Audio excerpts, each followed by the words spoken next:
Bienvenue dans notre leçon numéro 49 qui parle de l'organisation, l'art, l'aptitude à mieux organiser les gens que vous dirigez, comment quelqu'un peut parvenir à voir comment vous faites les choses et détecter directement que vous êtes mieux organisé, comment quelqu'un peut trouver facilement votre façon de travailler, d'encadrer vos équipes, de diriger le personnel, de gérer les ressources humaines, financières, matérielles, et dire que vous êtes mal organisé ou mieux organisé, dépendamment de la façon dont il vous voit agir.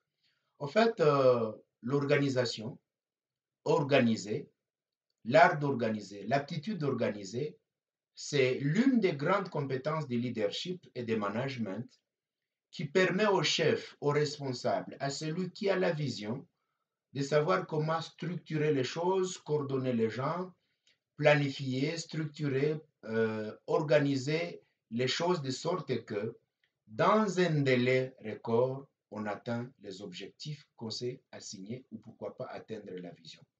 Bien sûr, ce n'est pas donné à tout le monde, mais on peut développer ça progressivement avec les 10 astuces que nous allons vous présenter ici et je suis sûr que vous y tirerez quand même un avantage et je sais que dans nos échanges ici, même sur la chaîne, vous pourriez nous dire aussi vos expériences quant à ça. En fait, si vous voulez mieux organiser, vous voulez réussir votre capacité de faire l'organisation ou la division du travail qui fait euh, partie des responsabilités de tout manager ou de tout chef, il est important de savoir qu'il y a des conseils d'abord qu'il faut suivre avant que je ne vous dise ou que je ne vous explique ces 10 astuces. Premier conseil, le chef ou le manager lui-même doit être organisé. Vous ne pouvez pas organiser les gens si vous-même vous n'êtes pas organisé. Donc les directeurs, les préfets, les médecins directeurs, les chefs du parti, euh, je ne sais pas quelle responsabilité vous avez, le pasteur, l'imam ou la personne qui est censée avoir sous sa responsabilité les autres, doit avoir quand même une bonne organisation parce que si vous êtes désordonné, il vous sera difficile d'organiser les autres pour atteindre les objectifs. La deuxième chose, comme conseil, vous devez avoir un personnel capable, un personnel qui maîtrise la vision de là où vous lui amenez, un personnel qui a la maîtrise du contexte, un personnel qui est aussi disponible à faire ce que vous lui direz. Si vous avez ces conditions, vous pouvez facilement lancer votre organisation. Alors, l'art d'organiser, c'est quoi? C'est basé sur combien de moyens? 10 moyens. Le premier moyen, c'est de définir les objectifs. Définir les objectifs, c'est-à-dire que vous définissez les objectifs à atteindre. Vous dites que nous allons faire ça, ce que nous ferons va aboutir à telle chose et toutes les activités, toutes les ressources, tous les personnels, tous les moyens, tout le temps vont se focaliser sur l'atteinte de ces objectifs et les priorités que vous vous êtes fixées. C'est pourquoi d'ailleurs les objectifs doivent être maintenant SMART, c'est-à-dire spécifiques, mesurables, réalisables dans le temps, bien sûr, si on peut le dire aussi, et pertinents. Et n'oubliez pas que quand les objectifs ne sont pas bien fixés, il vous sera difficile d'atteindre les objectifs. Donc, j'encourage tous les leaders, tous les responsables, chaque fois qu'ils font des choses, qu'ils se fixent les objectifs à atteindre. Maintenant, l'astuce numéro 2 pour la capacité d'organisation va porter sur maintenant comment structurer les tâches, les responsabilités en fonction des capacités. Vous devez structurer les tâches. Vous devez répartir les ressources humaines selon les capacités. En d'autres termes, vous devez faire ce qu'on appelle l'organigramme, attribuer à chacun selon ses tâches et ses capacités, pour que lorsque vous aurez un personnel, les ressources humaines, que c'est personnel qui sera en train de travailler dans l'organisation, dans l'entreprise, dans la société ou toute autre tâche dans laquelle on vous a donné la responsabilité d'organiser, que vous sachiez que vous avez l'homme qu'il faut à la place qu'il faut. Donc un bon leader, un bon manager doit déjà identifier les capacités des gens et dire que celui-ci est capable de faire ça, celui-ci est capable de faire ça, et c'est ce qui vous permettra de mieux organiser vos gens en fonction de leurs capacités. Celui-ci peut faire ça, je le mets là. Celui-ci peut faire ça, je le mets là. Ce service peut dépendre de tel service, je le fais sous sa responsabilité. Tel service va superviser. Tel personnel peut superviser tel personnel et peut l'aider. C'est ça la deuxième capacité. Ne formez pas quelque chose là où chacun fait ce qu'il veut sans savoir qui peut faire quoi alors que les ressources et les capacités sont dans votre organisation. Le troisième moyen ou la troisième stratégie, c'est de créer les processus des systèmes efficients. Les processus et les systèmes efficients, c'est-à-dire quoi? Vous devez créer des procédures qui sont claires. On fait comme ça, on débouche sur ça. Les processus de votre organisation doivent être flexibles et pas rigides. Vous devez avoir des procédures qui sont bien connues, divulguées, de sorte que tout agent sait ce qu'il doit faire et comment le faire et où commencer et où finir. Pas des choses où les gens font au hasard. Pas des activités là où chacun veut faire ce qu'il veut, mais croit qu'il fait ce qu'il faut alors qu'il le fait mal. La procédure. Pour faire sortir l'argent, c'est ça. Pour commencer les projets, c'est ça. Pour superviser les staffs, c'est ça. Lorsque nous sommes en difficulté, voici comment nous commençons et voici comment nous terminons. Des procédures qui sont claires, mais pas rigides. Parce que vous risquez d'avoir des choses qui traînent à longueur, qui fatiguent les gens. Pour retirer de l'argent, ça traîne et ça vous fatigue pour avoir l'exécution de vos activités. Mais aussi, même pour organiser vos gens, vous devez avoir des procédures où les choses doivent être accélérées dans les délais. Ça, c'est très important. Il y a des organisations pour lesquelles, pour faire quelque chose, il faut passer par 6 personnes. Et si l'une de ces personnes n'est pas là, tout est déjà bloqué. Vous devez assouplir vos mécanismes de gestion, de sorte que le travail se déroule dans des processus qui sont clairs, qui soient adaptés, mais aussi flexibles. Quatrième conseil, il faut encourager la collaboration et la communication.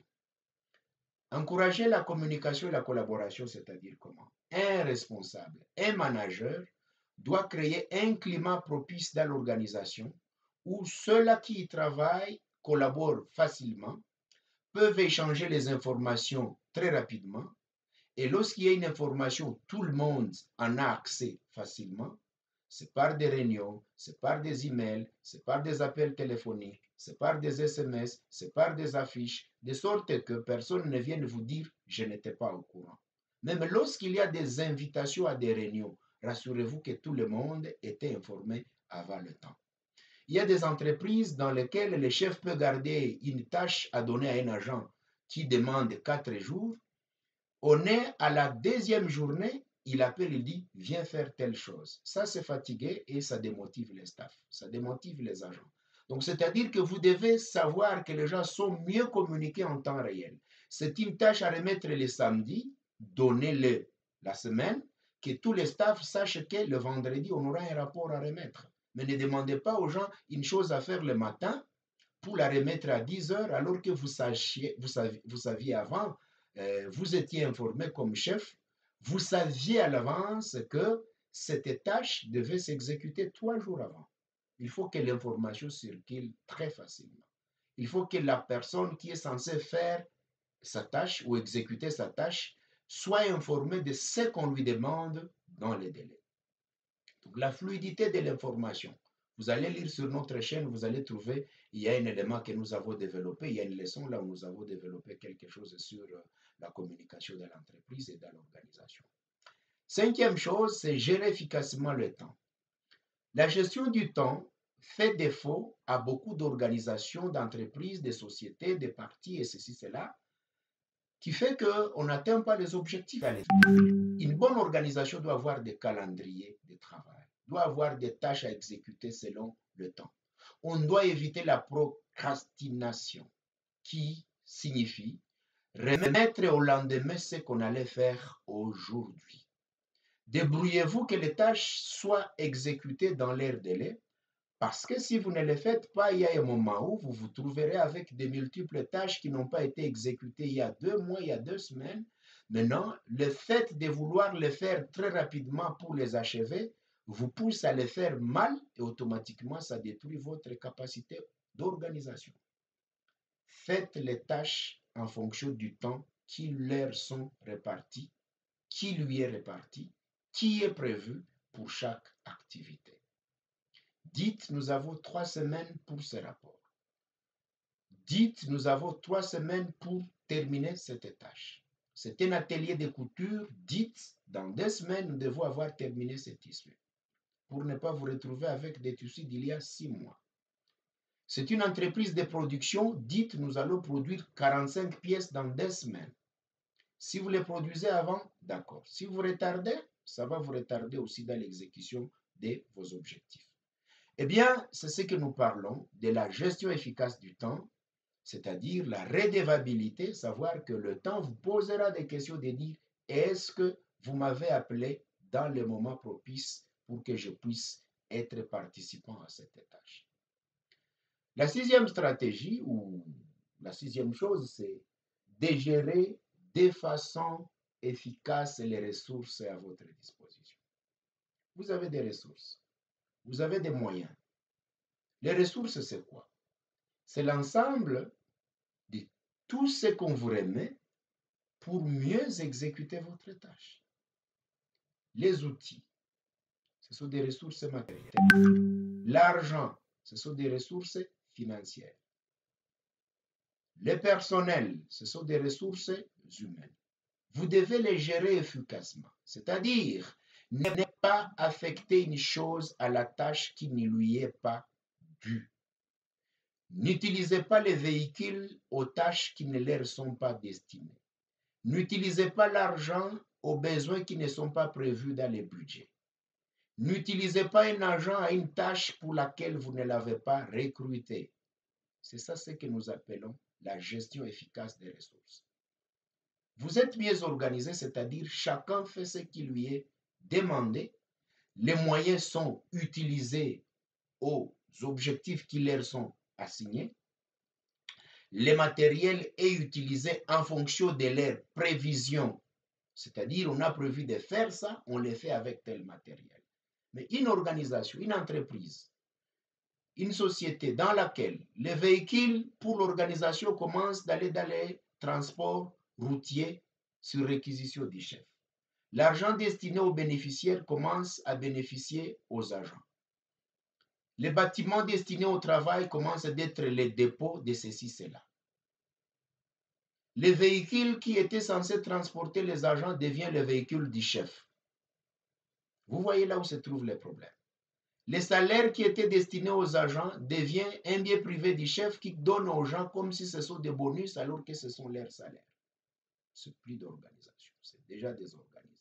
Donc la gestion efficace des ressources implique l'affectation de chaque ressource à sa fonction qui lui est destinée et dans les délais. Ça, c'est le 6e élément.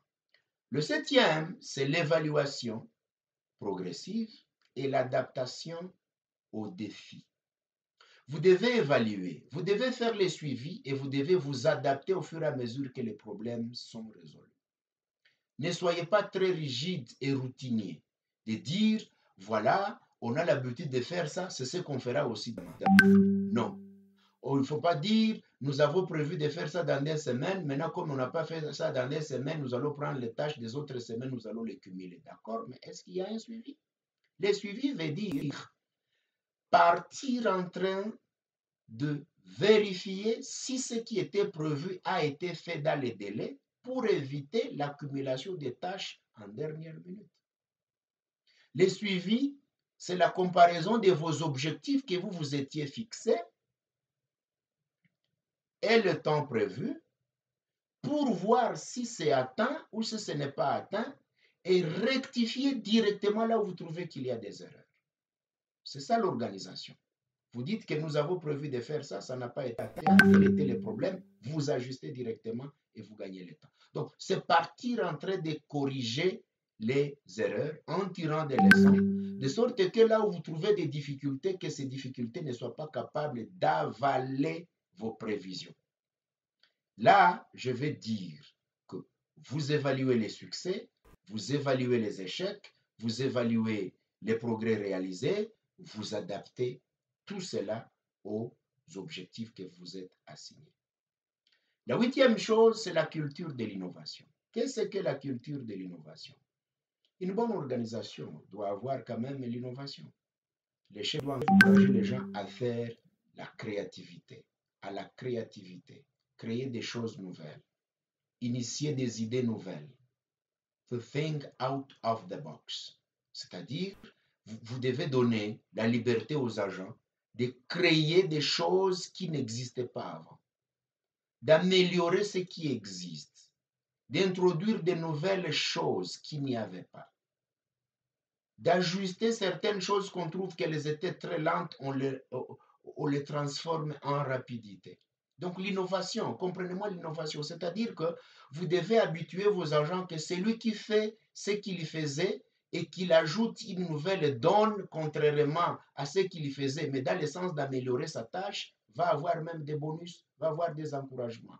C'est pourquoi la neuvième chose consiste à ce que nous appelons la formation et le développement des compétences. Vous devez former vos capacités et les capacités des agents. En d'autres termes, vous allez avoir une organisation là où vous donnez aux gens l'accès aux formations en ligne, l'accès aux séminaires, aux formations, au renforcement des capacités, aux stages professionnels ou même, pourquoi pas, aux formations externes pour que vos agents continuent à renforcer leurs capacités. Comme ça, quelques temps après, ils seront ou elles seront capables de vous fournir de bons résultats. Vous trouvez un staff qui ne s'adapte pas dans Excel, vous lui donnez une semaine, 2 semaines, 3 semaines, où il peut avoir quelqu'un pour les former. Vous trouvez un agent qui ne maîtrise pas, par exemple, telle procédure, vous cherchez quelqu'un pour l'aider à maîtriser ça afin qu'il... Parce que plus la personne a des carences, plus cette carence dans l'exécution de sa tâche va peser sur l'organisation. Vous devez lutter à ce que la formation et l'éducation soient aussi parmi vos éléments d'organisation. Et ça, c'est le neuvième élément. Et le dernier élément, c'est ce que nous appelons apprendre à sanctionner positivement et négativement. Les sanctions, positives ou négatives. Il y a des violations, vous sanctionnez ou vous interpellez les gens. Les personnes, elles, à bien travailler, nous sommes à la fin de l'année, vous donnez le 13e mois, vous donnez des bonus, vous proclamez les meilleurs employés du mois ou de l'année. Comme ça, cette compétition positive, cette émulation positive de vouloir faire mieux au travail, bien sûr, il faut savoir encadrer ça pour que cela ne crée pas de jalousie, ça c'est un autre aspect. Quand le staff est encouragé à mieux faire et que vous reconnaissez les capacités, les prouesses, les bons résultats des agents, ça les pousse toujours à mieux faire. Donc, ils ne font pas être un chef quand quelque chose est bien fait, vous faites comme si de rien n'était. Encouragez. Très bien, merci. Voilà, tu as bien fait. À la prochaine fois, encore créer d'autres nouvelles choses. Vous encouragez les agents. Ceux-là qui ont bien fait, vous les encouragez. Et quand vous trouvez du désordre, sanctionnez. Si vous ne pouvez pas sanctionner, interpellez. Si vous ne pouvez pas interpeller, bon, euh, ramenez la personne à l'ordre. Si vous ne pouvez pas la ramener à l'ordre, donnez-lui le temps de s'amender. C'est pourquoi vous ne pouvez pas avoir une bonne organisation dans votre entreprise, dans votre société, s'il n'y a pas le suivi de comment les choses se font et que cela soit accompagné par des mesures sanctionnant toute violation ou bien toute bonne exécution. Voilà un peu les 10 astuces, les 10 moyens de mieux être organisé dans ce que vous faites. Je vais répéter, c'est de vous fixer les objectifs clairs et nets. C'est la structuration des tâches et des responsabilités selon les capacités des agents. C'est la création des processus et des systèmes efficients, c'est-à-dire la souplesse, pas des choses qui sont très rigides. C'est encourager à la collaboration et la communication. C'est gérer efficacement les temps. C'est la gestion des ressources de façon efficace. C'est l'évaluation, le suivi et l'adaptation selon les résultats que vous obtenez. 8, c'est la culture de l'innovation. 9, ce sont des sanctions positives et négatives. Et 10, c'est la formation et le développement des compétences. Vous faites ces choses, vous allez trouver que votre entreprise, votre organisation va marcher. Sinon, si vous avez une organisation là où chacun fait ce qu'il veut, personne ne peut surveiller l'autre, personne ne peut sanctionner l'autre, il n'y a pas de procédure, tout le monde fait ce qu'il veut, il n'y a pas de formation, tous ceux qui viennent avec des faiblesses et des failles, ils continuent à les avoir. Vous ne respectez pas le temps, toujours c'est en retard dans tout ce que vous faites, vous serez désorganisé et je ne suis pas sûr que vous atteindrez les objectifs. Sinon, merci beaucoup d'avoir suivi la leçon. Rendez-vous dans nos prochaines leçons. Nous sommes très reconnaissants. Si vous n'êtes pas abonné, vous pouvez être abonné. Et vous pouvez aussi liker, juste pour encourager. euh, si vous avez aimé, c'est pas mauvais de liker. Et aussi, nous avons des groupes WhatsApp dans lesquels nous partageons nos leçons de leadership. Et vous pouvez aussi nous contacter inbox avec notre numéro qui est sur la chaîne. Et nous allons vous intégrer dans ces groupes WhatsApp pour que vous ayez le temps de suivre d'autres leçons, pas seulement les nôtres, mais aussi les leçons des experts. Merci beaucoup. À nous revoir dans des prochaines leçons.